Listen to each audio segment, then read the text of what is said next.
Hello, everybody, and welcome back to the Wildcard podcast. The King of the Jungle has been crowned, but before we get to that King of the Jungle, what a crazy tournament!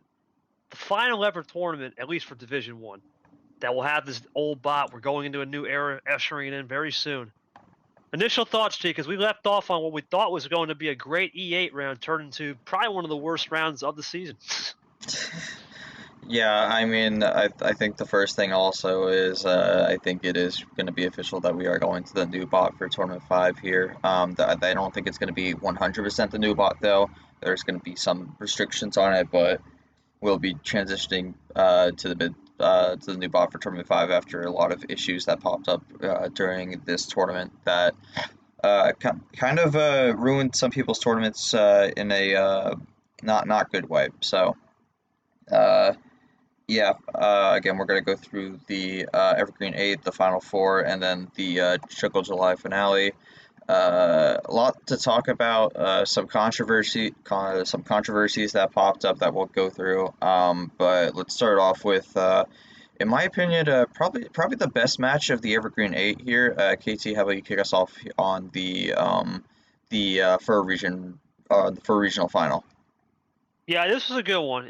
The first two games were very skill oriented. Then somehow Tapir found 7 greens on a 8 card start. It just landed on green. And that really shifted the momentum, but Yepes fought back. It was 4-1 at one point. He got to 4-3. Ultimately fell short in game 8 where Tapir had 4 wilds. That was insane. Uh, this is a hard one to say. It was probably the best because the other games had a low standard. But I think Yepes ultimately, the one thing he says, he misplayed game number 1. It could have swung in his favor, believe it or not. He could have won this match, and who knows? But Tapir just had enough of that draw city. That's where ultimately Yepes lost it, and there's nothing you can do on it. You're just banking on stuff. I'm going to say it's a big win for Tapir, though. To be the defending tournament winner from last. Now I know it was conference format last year. It wasn't a regional format. Now that we have in the league, to win against the defending champion from last year from this tour, or the defending tournament winner from last year, is a big statement, and that's what Tapir needed for sure. Thoughts on this one? Listen, I've always been high on Tapir. This is definitely the rebound he needed after a very disappointing May Masquerade. So back into the Final Four. I mean, he's technically made 4 Final Fours across both D1 and D2. That's absolutely unheard of. So he is really coming out as one of the best players here, and just having a phenomenal season all around. So it doesn't necessarily surprise me. I've had a lot of faith with him when he was in D2 for the first 2 tournaments, but. We'll see what he did in the Final Four matchup and who he ended up facing. So, See, this has been a train that everybody has been hyped around. It's the insane lane train. What a train he's been on. He had some crazy wins, and dude against Eli. And I'm gonna be honest with you, G. I know you were the one commentating and streaming this game. I don't believe this was card luck, man. There were some questionable plays for me. I mean, +2 off a wild. I think twice he tried some crazy openers. It seemed like just from the reactions of that, Eli sort of just lost it after he was down 3-1 and never found a rhythm. Lane, big win. That's a huge win for him. He needed that just to take care of Seth and then Eli. That's big. Thoughts on Lane Sanders, man, getting that win? Eli's motivation after an interesting tournament run. uh, yeah, I mean for Lane, big win there. I definitely also agree with you. I think there was definitely not as much card luck into this as some people might think. I think there was, I believe there was 2 games I think that were kind of iffy.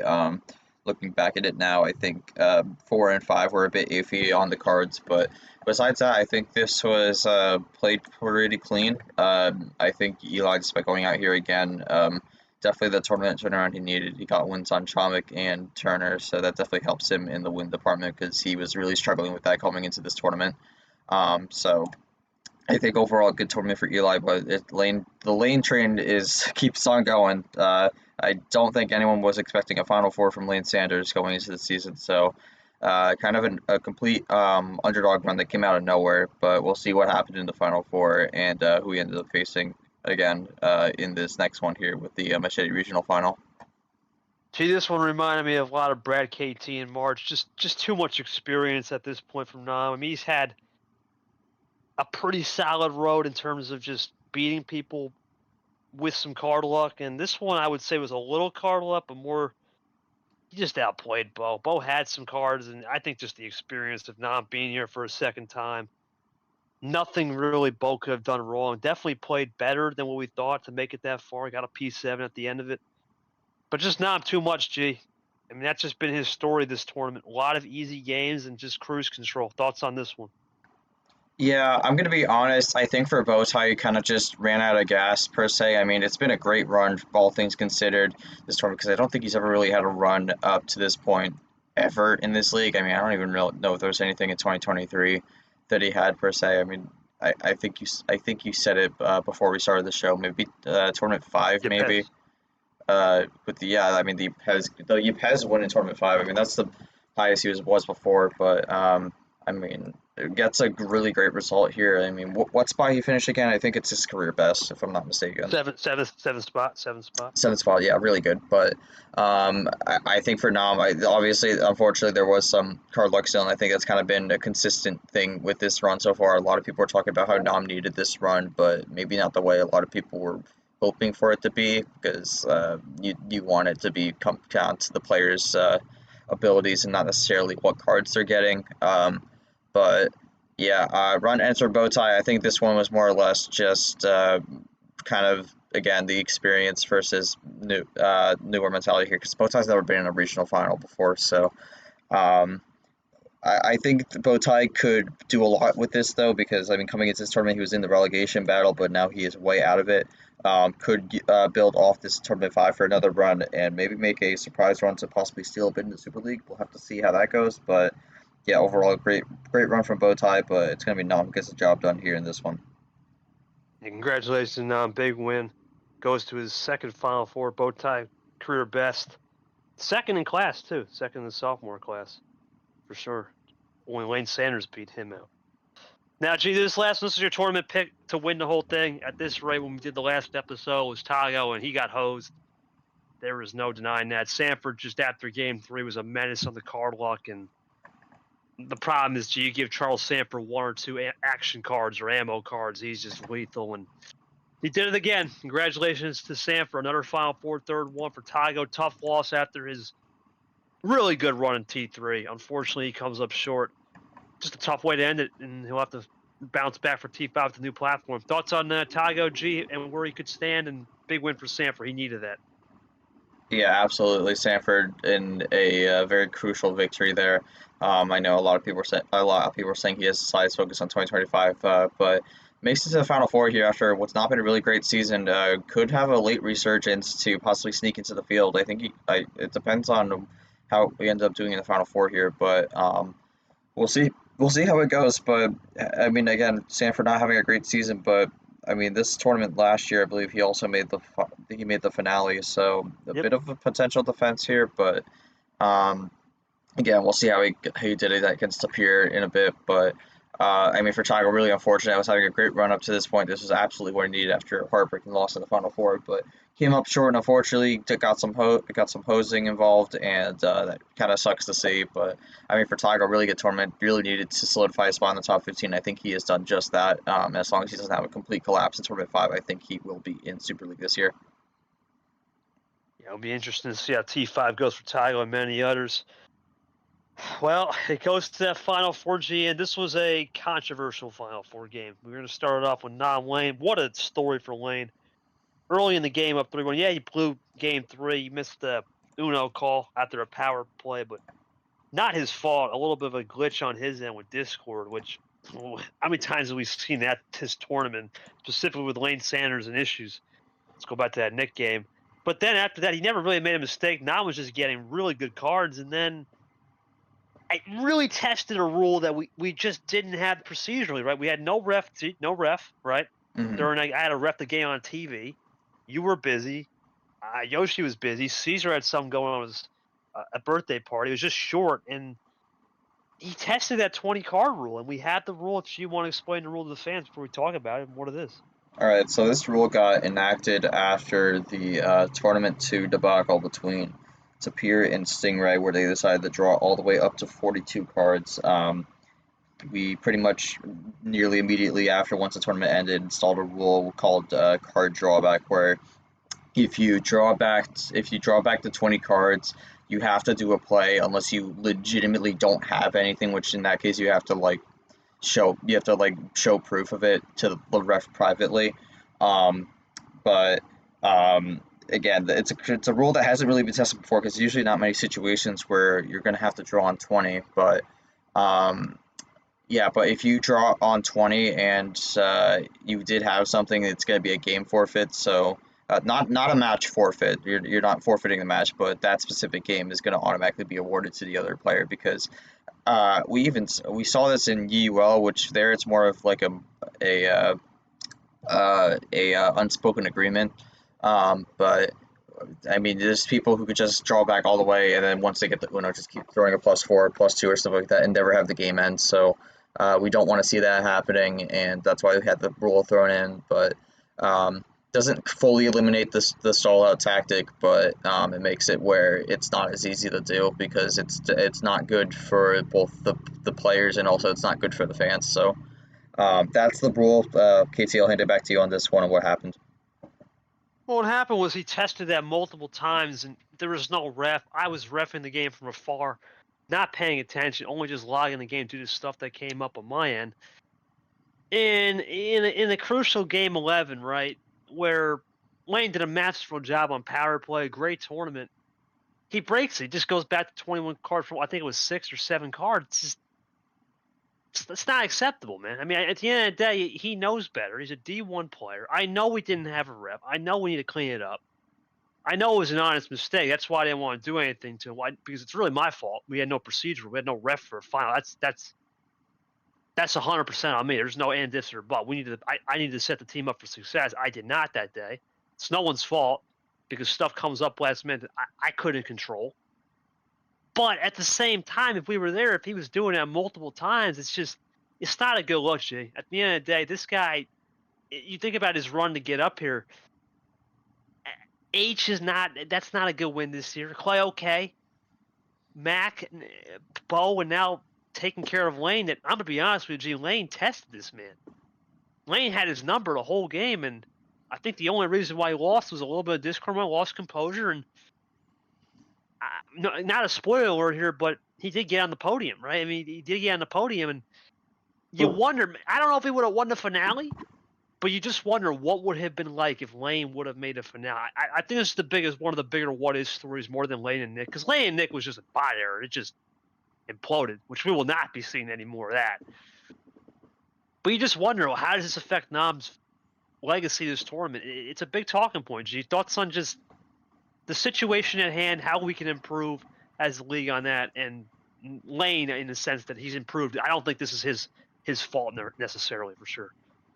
Yeah, I mean, this is the thing though. I mean, this probably should have gotten enforced, and I think this is more something that is just going to be a discussion point with the commission going forward with like just making sure we have the rules enforced. I know in between seasons we're going to be having a bit of like ref testing. We're going to have some people uh, be sanctioned to do some more refing since we do want more people to be involved with that. So that's definitely going to be a very critical talking point in the off season with making sure people know that so this kind of situation doesn't end up happening again. But I mean, yeah, that kind of just really put a or a damper and just really soured the whole thing pretty much. Was a good match for the most part going up to this point, but I think if this was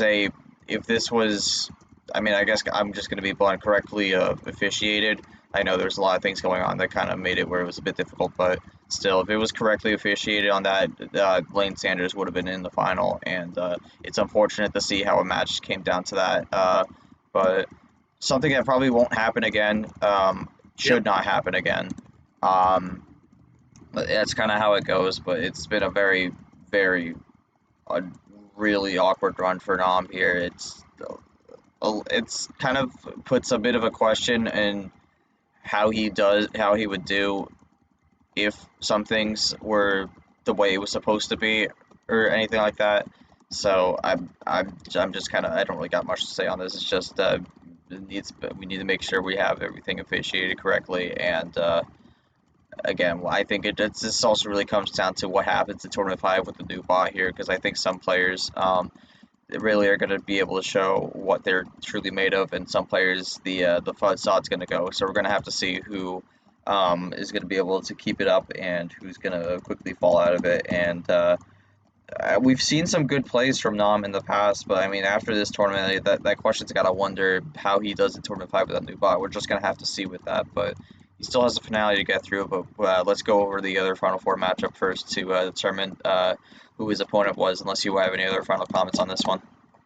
No, we just got to do better as a league, right? Nob knows what he did. At the end of the day, he's going to learn from it. For Lane, wish him the best, right? We'll talk about the third place match who he ended up with just for a brief intermission. Because, at the end of the day, G, I know I'm a host. I am proud of him because Lane, that is, he was not on anyone's radar, right? Nobody had this man even considered. He just won. I believe he's the first sophomore, at least this year, and the only sophomore to get a medal as of now in that class. We thought it was going to be Ghost or H. Yeah. Ghost has been close, but H has been nowhere. So congrats to Lane there. But that last match, gee, this was a look. There's only one controversy. I know Sanford had talked about this to me privately. KT, the match was 3 hours long on stream. That's a lot. That's a long time. Look, there are some things that we could have done a lot better on that too. I understand starting at 10 o'clock, ending the game at 1 in the morning. Is that ideal? No, that's not ideal. I take responsibility on some of my actions with the questions. They could have been cut down. I think a little bit of the side talk could have been cut down. We'll take a look into that. It's a little bit different than what the finale was. That was also 3 hours, but that was a different type of vibe. As far as the game, it was just back and forth. It was what the bot needed to do. This was one of the best Final Four games of the season. It rivals T2 Final Four game with Cap Chamic for sure. I can't say Ashley Tapir. I don't think it ended up in 11, but definitely Cap Cham. It rivaled that. And a little bit better because a lot of that was 0-minute wins. There was nothing 0 minutes about this. It was like a 1 or 2 Plan A wins. But it was just straight classic energy. Congratulations to Tapir in Game 11. Sanford, gee, I know he blamed fatigue. He had a game winner, I believe, in Game 11, but he picked 5 cards. At the end of the day, he tried the plan worked. He got the ammo. He got what he needed, but just fatigue ultimately ended up being the costly factor. I think Tapir played well. Don't get me wrong, but part of me still thinks that Sanford had just stayed consistent enough in games 10 and 11 where, looking at the tape, he just veered off slightly on endurance. This is a different story. Then we're talking about a completely different story, right? Gee, Sanford, the first 100-time winner. Does he actually break through in the finale? And now it's a completely different story. Thoughts on just a big win for Tapir?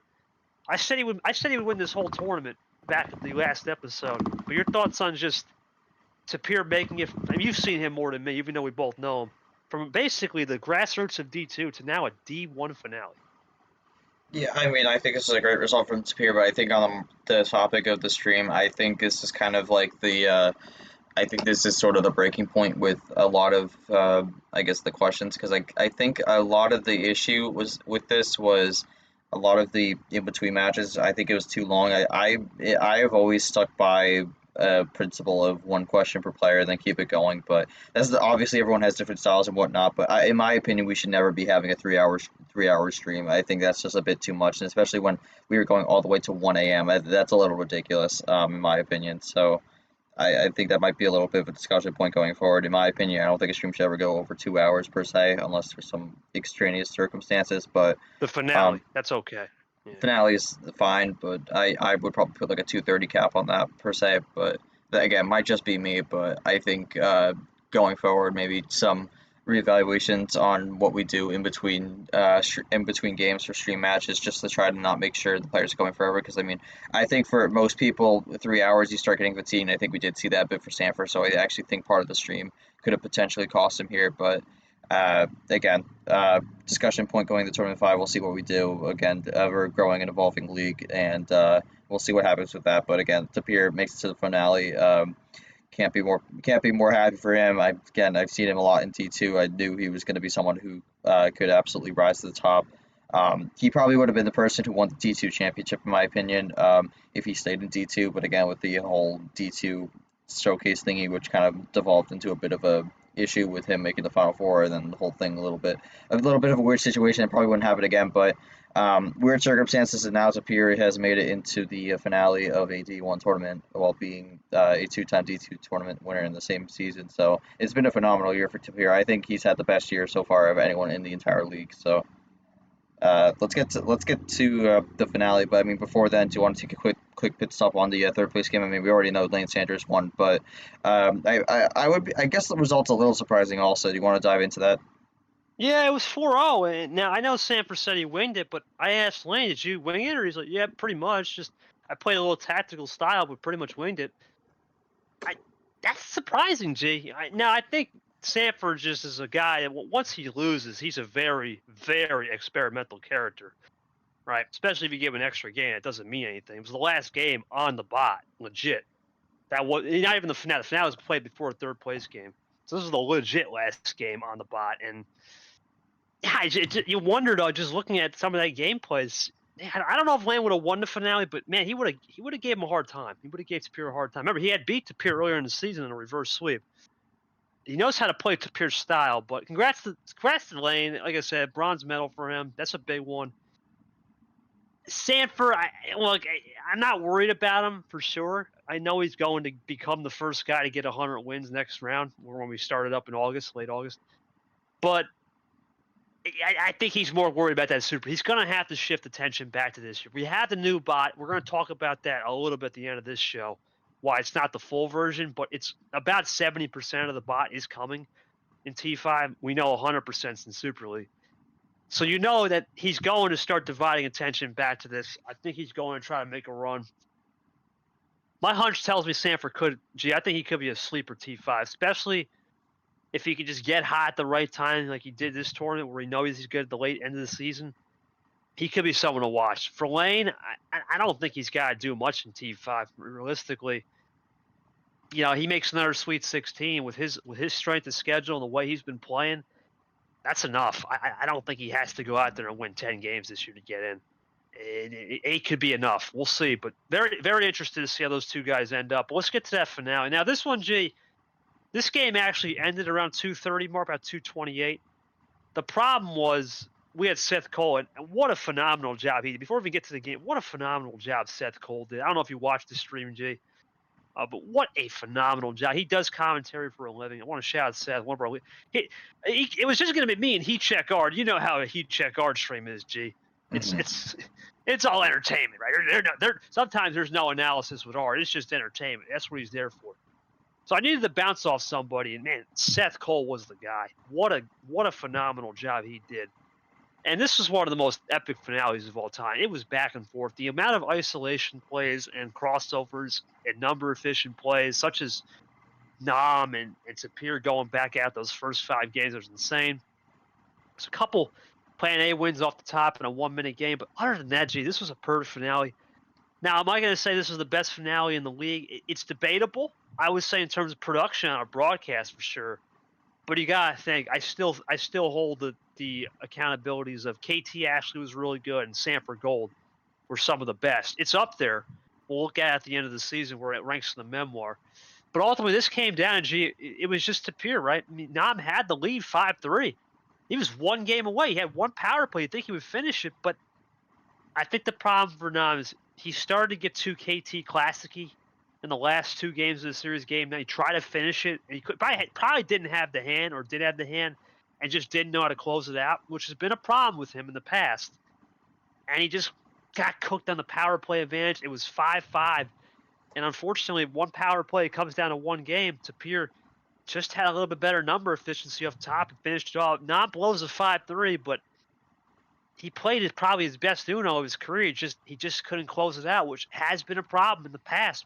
We've seen it with, who was it who he played? Not even myself. Who was it? It was we saw it with Ed. I mean, he had multiple chances against Ed, and he just couldn't do it. He lost 4-2. We saw it against Logan, where he had a big 0-minute win. He dodged momentum, and he couldn't do it in round 1, tournament 2, and now here in a big moment, he had it on lock. This could have redeemed his whole season after the run. He couldn't finish it off. Tapir gets it done. Gee, what a resume for him. You got a Nam win, throwing at Sanford's okay. right? A Sanford Final Four win. You got a big win on your Pez, okay, but then a ghost win. Tapir had a great run. I'm proud of him too. He's a great guy. For Nam, this has got to be a learning point. G. This has to be a learning point. You wonder that lane game did it get into his head? Maybe. I think he just lost it in the clutch, and he knows he's got to be better at in the clutch. But if he figures out that clutch performance, which I believe he will, and he gets a harder run when he gets that test in the Super League, he can still make a Final Four.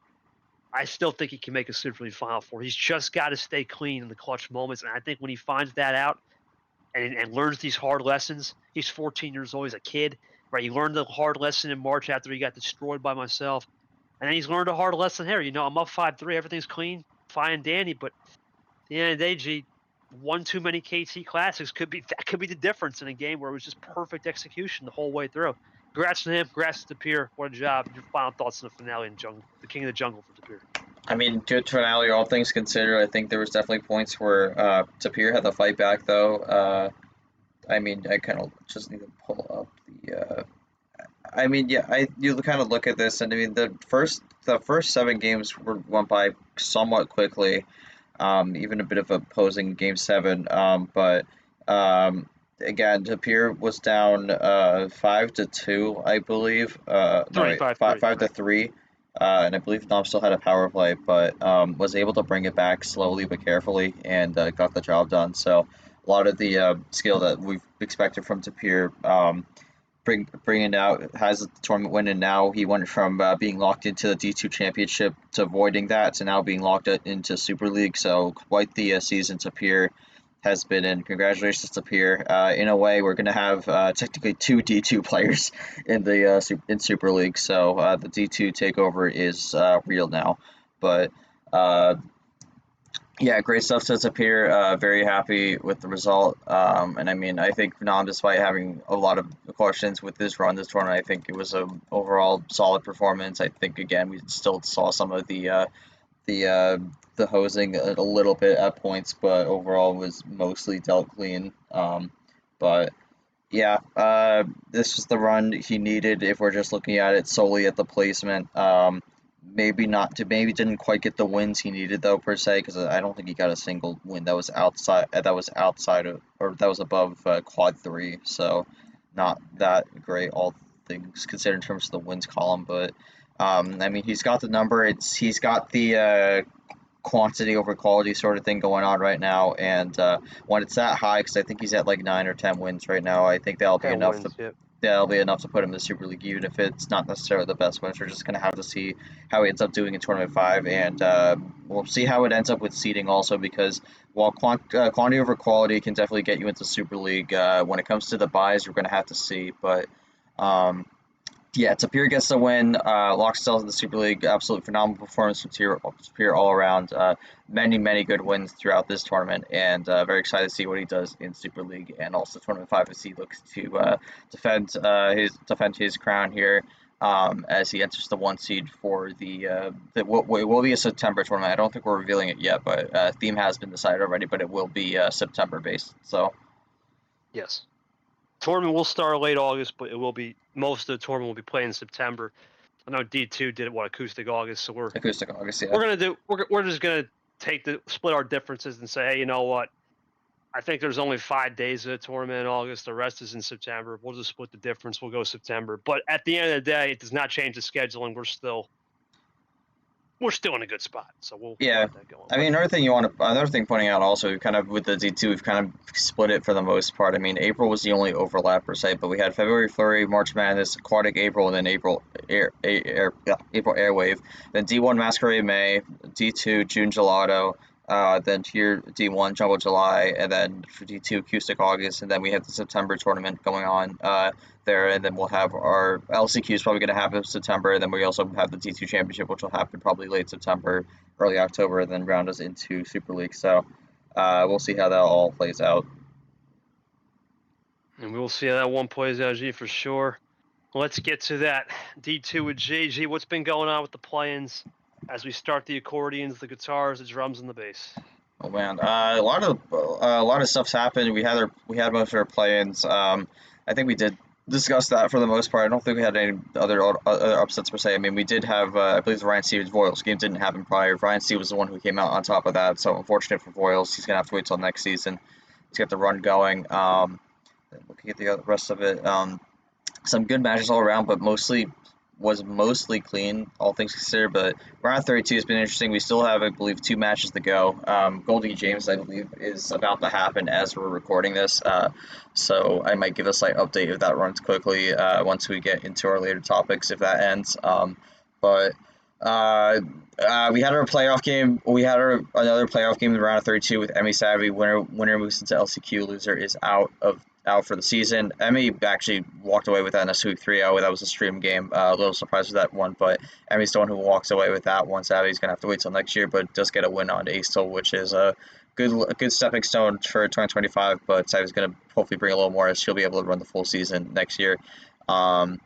Then looking through more, we had one seed go down. It's one that's going to have some implications with the D2 championship potentially. Nightwalker was able to defeat White Spider, so when Nightwalker moves on, I mean, a lot of people have had a lot of faith in Nightwalker. Big result there for White Spider. The resume is going to be a bit questionable going into the D2 championship, whether he gets an at-large or not, because he's one of those people who may be on the bubble going into this. So gonna have to see how that plays out for him, but could be in danger potentially. We're gonna have to see how that all works out. Gummo, last T4 rookie left in the tournament, is able to keep the run going, was able to defeat Retta 3-2 after a bit of a stall went on. We actually had card drawback and force there, but no issues with that one there. Gummo walks away with that one after a ridiculous game 5 hand. Amazing Pikachu also upset Sky in the same region. A lot of these upsets happening in the base region. So Amazing Pikachu needed a win, got the win over Sky. Sky's gonna be another one we're gonna have to see how they play out when it comes to the LCQ, where we're getting an at-large. But big win for Amazing Pikachu. He goes up against Hockey, who got a redemption 3-0, and against Sam. Anything else to go over of note? Oh yeah, Stefan lost in this round again. Lost to Ryan C this time. Some internet issues for Stefan. We've seen that in D1, but it's kind of unfortunate for Stefan. He goes out in this round again after back-to-back Final Fours in February and April. But we'll see how that plays out for him. Ryan C with a big win. Looking for that, and then Mark defeating Myhel 3-2. I mean, this was really unfortunate for Myhel because after a really great run his start, he went out in the first round, both in June and August. So we're gonna have to see how that plays out for him when it comes to making the D2 championship potentially as an at-large, or whether he has to go through the LCQ. So again, a lot of stories with that for people who are potentially on the bubble here. Then we also had. In my opinion, may have been, I was not watching this fully, but a very underwhelming match, to say the least, between Rana and Camaro that ended as a 3-0, and that lasted like over an hour. Not a match that was very fun to go through. I know Yoshi was ripping his hairs out for most of that, but Camaro moves on, keeps the run going after a match that was a nightmare to schedule. And then we look at everything else. I don't think there's anything else of note per se. I mean, I think Cecily and Jenna was a really good match. I think Jenna's likely going through the LCQ, but I think if you have to look at someone as an early pick to maybe grab one of those last 2 spots, I would look at Jenna. I think the reason she's in the LCQ is mainly because she joined late in the season. She did get the wins to make it, but I think a lot of people are going to be keeping an eye out on Jenna to possibly run through the gauntlet there and make it seem with another good performance though, and she wins it 3-1. I think Taslim's really looking to try to get that LR spot, and she's in a good spot per se. Oh yeah, and then also deleted with a really great performance. The reverse sweep Jav, who was our Jun Gelato Final Four player. And also debuted into the tournament for Tournament 3. An amazing performance from Deleted. I gotta give credit for that. That was probably the best performance of her MRE career. Reverse sweep, and it all started with an accidental wild, which I actually think if she played that correctly, she would have lost the game. So kind of the waltz into that, but was able to play magnificently to bring that back. So great stuff, Deleted. Just want to give a quick shout out to that one there. I mean, KT, any comments on any matchups in specific that I may have gone over or anything I didn't mention? No, you covered it pretty well. I have no comment. I'll plead the fifth on Rana Camaro. Sure. Maybe my profile picture's a good idea. Maybe I'm in the shadows on that one, but Regardless, though, the big one you take away is that's a tough one for Steph. That's tough because that's one of the few players I do know in that league, and you gotta wonder, like, playing at the airport. It's just, yeah, I agree on that one, G, for sure, for sure. But playing at the airport, we've seen people play at unusual locations. A lot of people just, I'm gonna be honest with you, G. A lot of people are on vacation. I don't know if that's a thing or it's just maybe because school's starting up soon. I just want to get one last summer hoorah. But I noticed that a lot. A lot of vacation goers in the old ranks there. So we'll see how that one goes in the future. Looking forward to seeing that hockey Pikachu match. Believe it or not, it's something I don't personally find interesting. That crazy quick play typing before you play, right? But I know down there it's acceptable, so I have to just see if those guys can stay within the pressure bounds, who can play pace management to slow each other down. Just something to watch, I think. That's really about it, G. It was a good round. I mean, there's no hosting issues. There's just a couple scheduling mishaps, but what can you do on that? I mean, there's not much you can really do, and you just kind of accept that and move on. And look forward to seeing the next round for sure. Yeah. Um, yeah, that's about all I have to say on that, but let's jump into our next topic here. Yes, sir, G. Super League. It's back, baby. Super League talk. Well, G, looking at this, big win for Tapir, right? The 16th overall guy coming in. Okay, so you gotta think he'll move up. We know the top 10 lost basically before the Elite 8. We know Brad really didn't do much. He was our last tournament winner. You got guys such as Nam made a run, but quad 3-4. Right, that quad 3-4 stuff makes things a little bit different. And then you also have, in my opinion, probably the biggest winner of this tournament, Lane Sanders. 100% big winner, right? You got to think about Lane's perspective. Where was he, G? 2 wins? I'm trying to think. We won 1, 2, 64, 60. Yeah, he won 4 games, G. So he was a 2-win guy entering this tournament. That's huge, man. That's huge. You gotta respect a guy like Lane for where he was at the beginning of the year. I think he's lost 7-0 in his career, G. 7-0 to DJ Curtis. That's DJ Curtis, right? And yet to find that rhythm, incredible on the Super League list for sure. He's going to be out there. I'm really interested to see how Eli moves up. He got Big Chom and JT. Those are huge wins, right? Then you have the likes of Captain, who knows, the biggest losers, G. 100% Yoshi Monkey. It's not even close. I mean, if you're a Monkey, how do you bounce back from that? That was I'm gonna put it lightly, G. That was disaster. That was disaster class, right? Yoshi got at least outplayed by Cap, whatever. But Monkey, he's gonna have to answer a lot of questions on what the heck was that. As a 1 C2, was he ready for the moment? I don't know. Not enough for me. And then Yoshi, look, I know he didn't get a win this tournament, but now he's going to have to face the music and say, was that a fluke run to a finale? Or does he have something in the back end? He knows what he's got to do. Utter losers for sure, G. Stingray to LaPlante. That's not acceptable if you're LaPlante, right? You had the lead on Bowtie at Listen, one point. All the hands. LaPlante round of 16 in September. It's gonna happen, trust me. I probably will. Stingray, though, to lose to Brian, oh, man, that's brutal. Right, Cody Lamas. How many times have we said Cody Lamas has no luck in this league? He's just no luck in a Game 7 again. A tough break for Toast. He lost to Pat Johnson. Not bad tournament for Drip, right? Drip had a good tournament despite the random win, the Yepes Law. It's not bad considering everyone else kind of collapsed. Eli had a good run. I already talked about him. And in my opinion, more of a sleeper tournament, G. I know it's not going to be the biggest thing in the world, but that Seth Cole run, that's big. To get an Abion win, to make a sleeper run, a lot of guys collapsed in front. That's a big enough run. Yepes, we talked about, huge wins, right? Especially on Brad, that's a huge win. Yepes Sure, he is lost to probably Pierre. going to be on the bubble going into tournament 5, so that's going to be interesting to see how that goes, because that was not the spot he was in last year. No, he was different last year. He was locked in because of the tournament win. He'll be on the bubble. And then who am I missing? Clay. That's tough. He's had no luck this season. A bunch of hosings. And I think the weird one, G. And this is kind of the weird one. The two weird ones. I still don't know what to say about Myth, right? Because I really don't think highly of him on plan B, C, D, E, F. But he's good on plan A. But against Gold, there was no plan A. And yeah, he proved that he kind of needs plan A. So I don't know. I'm not sure what to think of Myth. Caesar. I mean, geez, G. It's I really want to say something nice about Jay Caesar, man. How many times has he had a chance to win a big game? It's been 24 years, it seems like, with him. We've been talking. We both had him as a high prospect entering the year, and dang, man, it's been rough. And I hope he can get a chance. We know he's really good and very fortuitous on this new bot.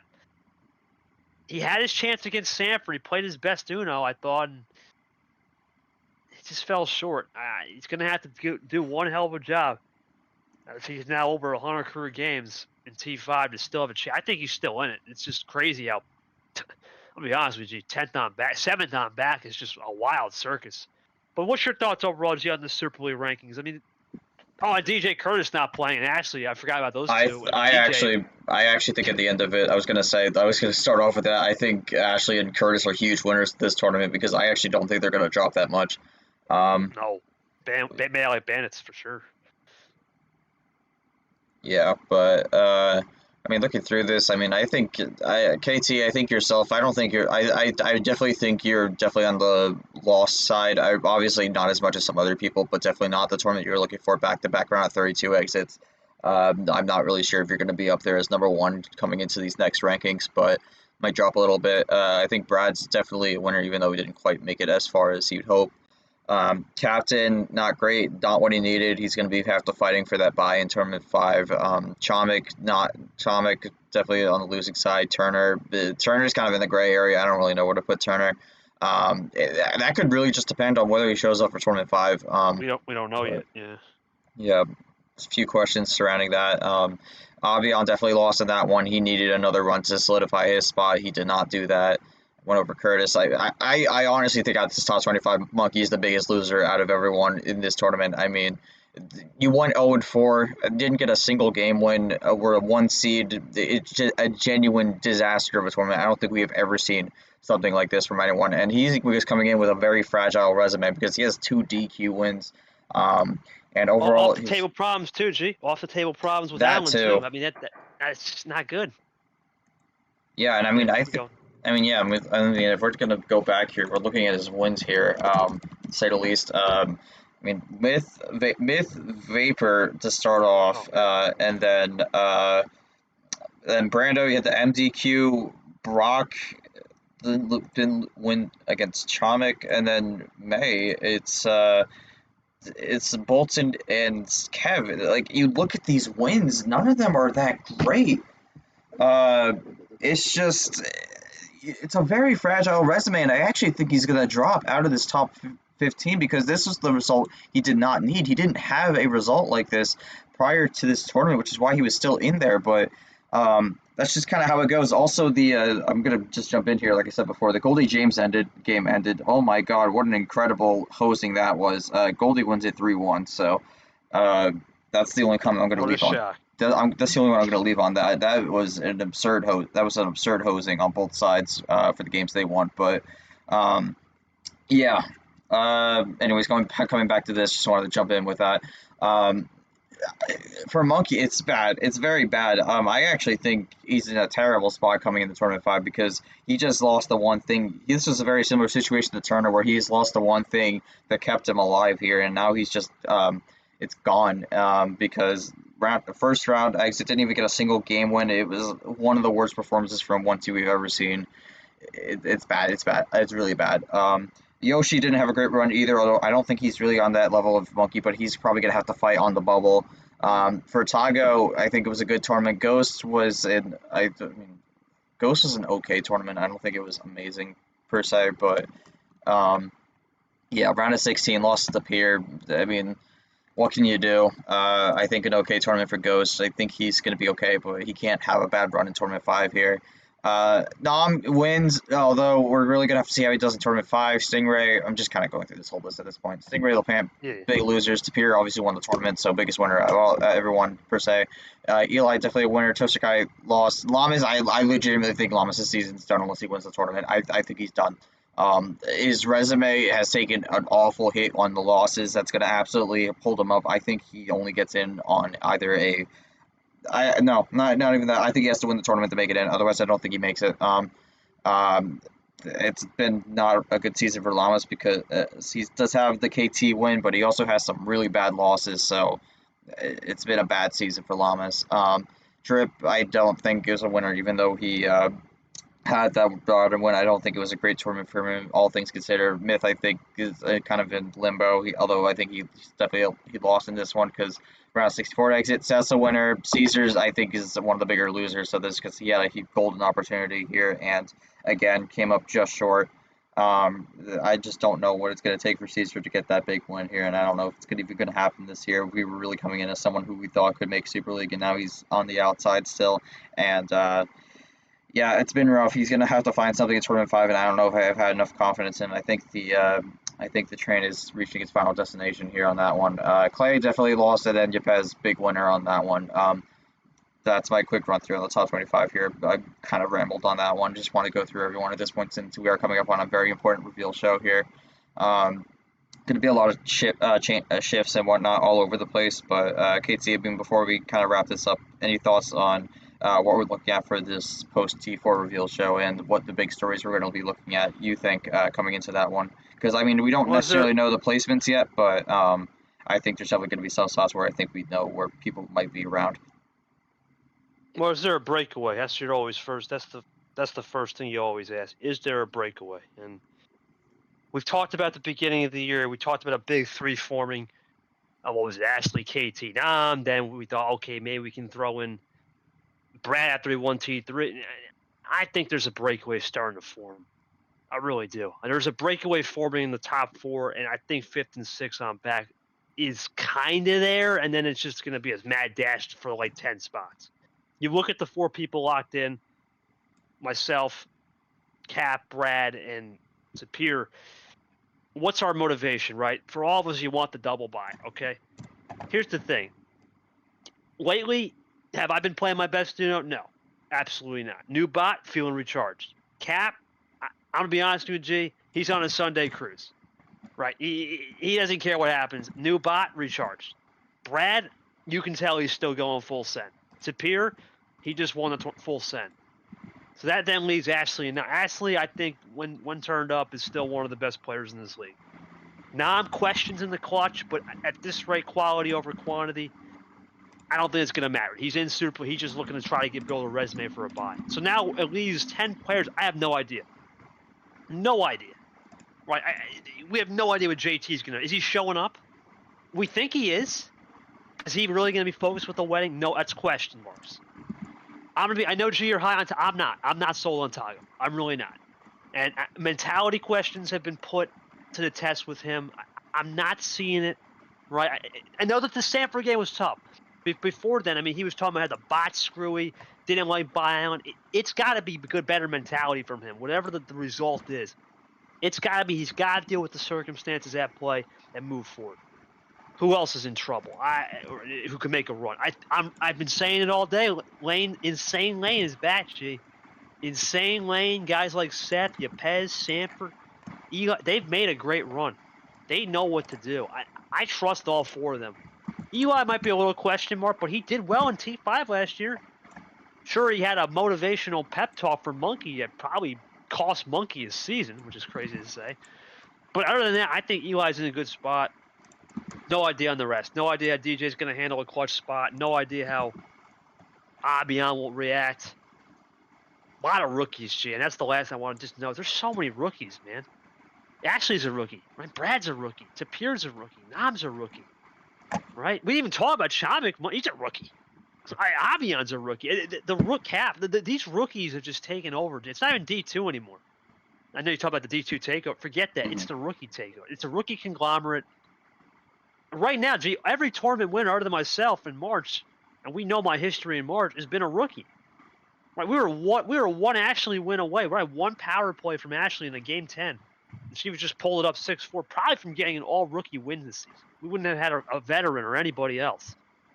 It's been insane. It's a conglomerate. It needs to be broken up. I've talked about this. I'm not going to beat around the bush. I mean, it needs to be broken up, and I can't wait for better classes next year because we'll talk about the class system a little bit before we move on to the next topic here. But if you look at it, let's look at this, right? Legends class is down to KT, Yepes. Masters class, we have Toggle 1-1, JT, Sanford, right? It's kind of wide open. DJ, it's wide open. Eli veterans, right? Eli's got veterans. I mean, unless Yoshi or who's the other one? Monkey Boy turn up. If Eli just gets someone else winning other than Yoshi Monkey or he wins, he's got it. He's looking pretty good. Sophomores is wide open. No idea. Carson, Seth, Lane, and Ghost, I think, have won. That's wide open. And then rookies, I'm going to be honest with you, G, might have a 5-way tie. We might have 5 different rookie class. It might come down to the finale. I don't know. This rookie class has just come down to the Final Four finale in every tournament. It's the only class that's done that, I believe. Whereas I believe the Legends class, the Legends class was decided by the round 32 back in T2. It was just me and Ard, and everyone knew Ard was just not at that level, unfortunately, and it was pretty much over. I mean, you might as well just hand me the trophy. I think that's what Yepes said. Right, so it needs to be reworked. I'm looking forward to the rework system of it. As far as just the Super League, I don't know what's going to happen at this reveal. It's going to be a long debate. But the last thing I'll say, man, is it's win or go home time now, right? Now we're getting into a scenario where there goes your Super League is going to be reality by August 25th. In literally 2 weeks here, we're going to start to know who's gone, right? There's no more holding back. We're going to know who's gone in 2 weeks when we get or 24 somewhere when we start the tournament, the next tournament. We're going to start to know, and you better know what you're doing because the men's about to be separated from the boys. Gee, this is a new bot, right? It's not 100%, right? It's not 100% version of it. There's not a 100% magic fix, but it's definitely going to be an interesting juxtaposition moving forward. What's your thoughts, Steve, before we move to the next topic? Yeah, gonna be kind of a crazy, gonna be kind of crazy tournament, all things considered. For tournament 5, I mean, it's really. Wait, hang on a second. To redo that. It's gonna be a crazy tournament, all things considered. For tournament 5, it's absolutely just. Again, you said it before. It's like it's do or die for a lot of these players. Some of them literally. I mean, there's people in the relegation battle per se. But I mean, if we look more towards Super League, there's going to be some people. I mean, with the breakaway and whatnot, that I think we do have. I think some people are mainly just kind of just chilling for somewhat. But I mean, there's still a lot to fight for up top there because you got to get those. You want those double buys, if not settle for a single buy. But then you're really fighting for a buy in general. So it's kind of the good thing with this new Super League system. It doesn't de-incentivize people at the top from not trying anything. Makes them still need to fight for those spots per se, but you do have a bit of a breakaway here, so you're really fighting for double buy or single buy. Maybe a few people still in contention to get that single buy, so we'll have to see. But you never really know. It's got a lot of fighting up top, and then you also got a lot of fighting on the bottom here to make it into the field. I mean, I do want to throw this question out there. Did we get an upset winner? Did we get a bid steal here? Because I mean, you could make an argument that Yepes had a bid steal last year, but he ended up winning the whole thing. But do you think we do get a bid steal here in tournament 5 with the tournament winner here? Like someone who's really not had a good season at all up to this point comes in out of nowhere, gets the tournament victory, and then possibly bumps out the person who would have been 15th. It's so hard to handicap you with this new bot. Right now, on paper, you have to think the number one favorite would be Caesar, right? He's played on this thing how many times? Probably 200 times, right? But it's not the full version, right? You can't even say KT's a favorite. I've been on this thing most out of everybody in the server, but I can't. We don't have card history, right? And that's the killer. Now, I'm really good without it, but there's also 2 max command chains. It's the same bot, basically, except for auto PP. I know this isn't a popular opinion. I know it's going to be a homer opinion, but you have to look at 2 people. MGR, because he created the thing. He knows the ins and outs of it. He knows what constant algo is. Okay, constant algo is different than whatever the hell we're on right now. Constant algo is very different. You have to be more scientific-y. And the other guy I really think this could benefit, right? Because it's not the full unlimited commands, it's just the 2 commands. I don't think he's in a bad spot. I know no one's even going to think about this guy, but I have to look at Peter Onjak. Now, I know he's been nowhere all season, but something about Peter Onjak, I remember when he was testing the bot, he was very into it. And number efficiency seemed to work on this bot compared to what we're seeing now. It's back into his hands. I think Peter and MGR could do it. They could be the two guys to look at. Peter was very good last year in this tournament. Not this tournament. Well, was good in T5 last year for a little bit, right? Even though he didn't win a game, he had a lot of close competitive series. But MGR did beat Peters. I'm going to say Peter MGR. You can never count on G, right? You can't count on you. Can't count on Gold. If you really want a sleeper pick, G, like way out of left field, someone in the relegation. I know this is going to sound really bad. I know he's had a rough year. Not even on the table, just off the table. How about Allen? Right? What if Allen finally fix his life and he's normal? Right? We haven't seen Allen other than just playing a brutal schedule. What if he just gets hot? And I know he's going to have to win the whole thing. But what if he just gets hot at the right time? Life is fixed and everything's fine and dandy, right? And we actually get to see the real Allen play for once. That's probably the people I look at. I'm going to go MGR Peter and then Allen way out in left field. Who knows what's going to happen with other guys such as Nick, who had a brutal loss to Lane. I'm looking at this relegation battle too. Brian, who knows? This could be wild. This could be wild. I don't know. This is the toughest tournament to handicap too. Another thing, G, is does someone take the night off? I know Sanford always talks about T5. You can experiment. I'm gonna be honest with you. I don't think anyone's gonna do that. I don't see it. The only one that I could legit see, honest to God, is Cap. And maybe myself. We can come to the field. It doesn't matter about a buy for us, I don't think. Because now, if this was the old buy, yeah, I need that buy. But with this new buy, G, I played on this thing almost 1,000 times already. Cap is very good on low starts, which is just natural to his game. We're maybe the two that can afford something like that. The rest, I don't know. This is just a hard field to handicap. I don't know. The new bot's going to throw people for a loop. Who's going to adapt the best is going to win this tournament. And I think another thing, who's going to handle the pressure the best? If you can't handle the pressure the best, G, it's over. Especially when you're down 2 or 3 cards. How do you handle that moment? Will decide your fate. So that's my thoughts. What's your thoughts? Anybody you looking at sleeper pick? I know you say MGR. I just don't think that's going to be the case. I know we made the bot and whatnot, but I think the issue with the MGR is more on the fundamental level with playstyle, not necessarily just getting hosed. So I'm not really going to look towards the bottom here because I think it'd probably be better if we don't get a bit silly. I mean, we saw this in Cup yesterday, one of the worst finishes I have ever seen in my entire life. But that's a different topic. But if we're looking at people who could potentially sneak in, I mean, I think you could look at maybe Seth Cole, possibly. I mean, Tripp's name always gets thrown around here. A lot of people think he's having a big run. Maybe T5 is the moment, but if T5 is not the moment, then is it going to be never then? So hopefully it is tournament 5 because a lot of people are saying it's going to happen. Well, hold on, Chief, real quick interlude here. But Drip hasn't even tested the new buy yet. That's the problem, right? And there's 2 guys that haven't. Now I've already taught them. They don't care. They're just going to learn it. But you have to have reps on this thing. But keep going.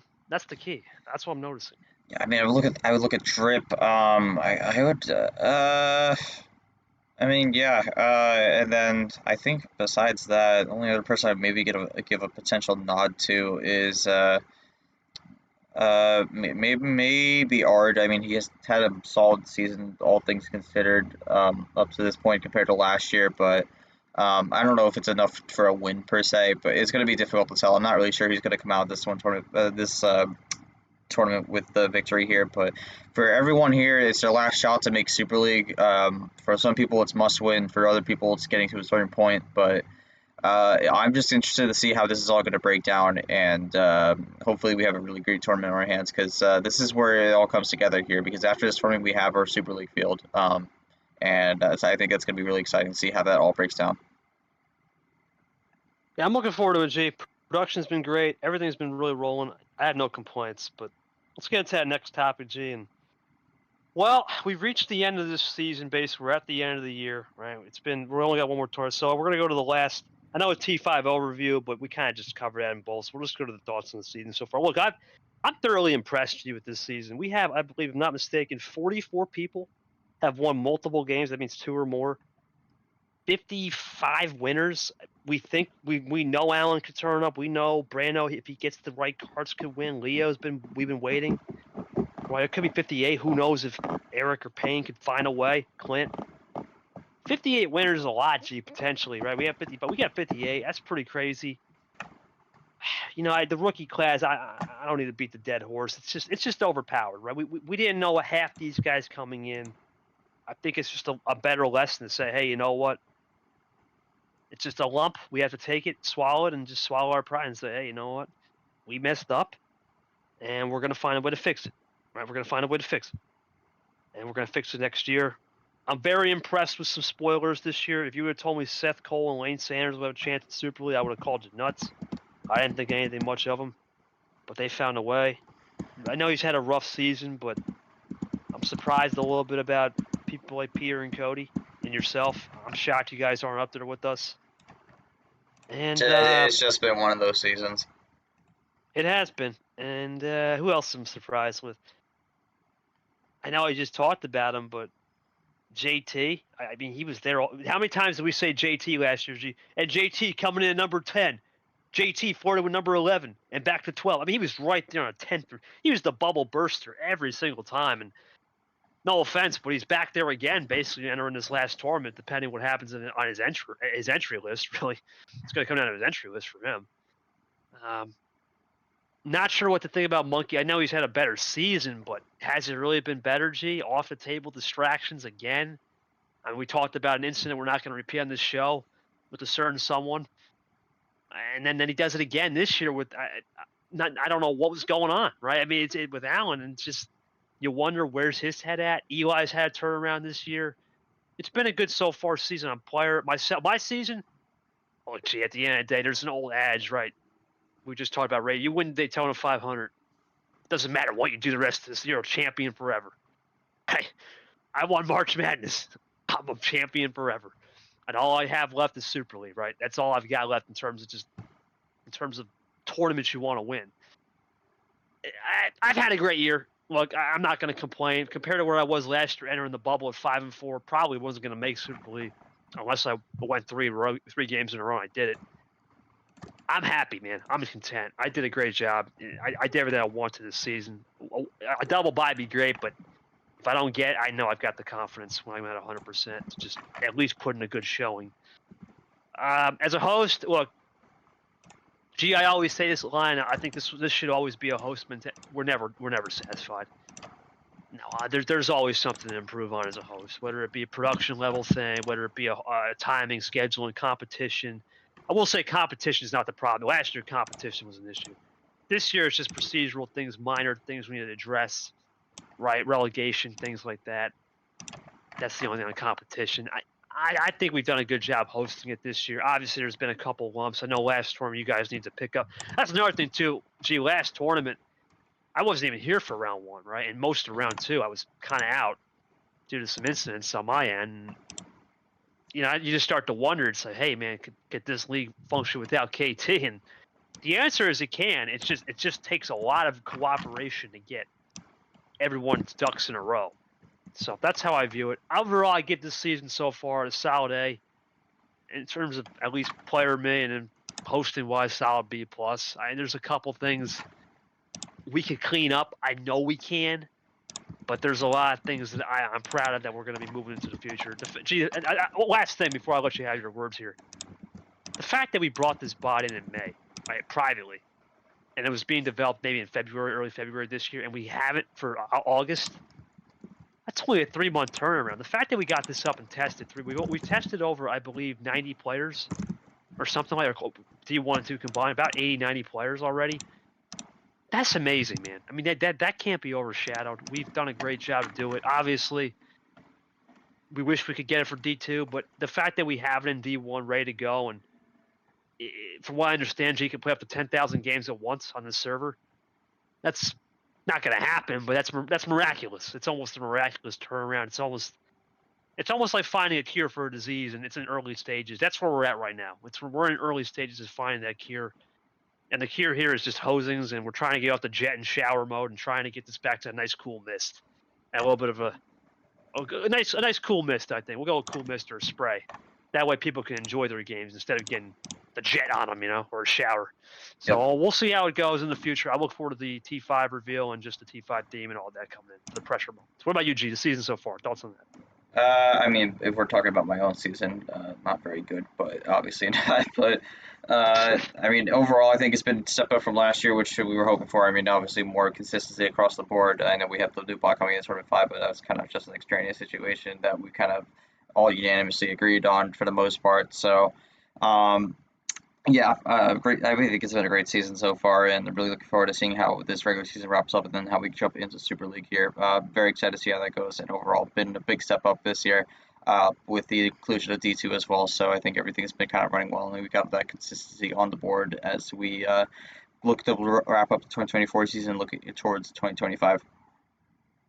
Yep, can't wait for Super League G. It's going to be fun. A lot of great things are around the corner. I'm looking forward to it, G. It's the best 3 months of the year, right? It's the best 3 months of the year, and I look forward to seeing how things go, and we move forward to what I think is going to be a crazy, crazy tournament, G. I never have intentions, G, in my life to say you're supposed to just write something down and stick with it, but something about this new bot, man. Something about T5. I already know the theme behind it. See, the way everything's being set up right now, I think we're going to be in for a firework ending. I really think we're going to get a grand finale here in the regular season, right? To set us up for Super League with the full version of it. I can't wait. I just can't wait. I want to thank you for hosting a lot of these episodes. G. The next episode, I believe, is going to be the Super League reveal. I think it is. Should be, yeah. I know we're supposed to have a special episode of me, Lamas, and Grim talking Bot 25. That's going to be a huge episode. That's probably going to be 2.5 hours we're looking at. But that, I believe, is going to be, I think, next week. So we'll see that one next week. This week's going to be just the reveal show for the Super League. But I want to thank everyone for coming out. Check us out on Apple Pod, Spotify, and our home base on YouTube. Leave us a review. Who do you think is going to make Super League? Who do you think has a chance to play Bit Spoiler? And thoughts on Sapir's grassroots run? Who knows? We'll find out coming soon in August for the final tournament. It's been a great season. One more tournament to go in the regular season. Still a half tournament left in the regular season for D2 before they move to their LCQ. Should be a fun one. For G and myself, we're signing off. Have a great one. We'll see you back for Super Reveal. The third reveal, the road to Athens, continues.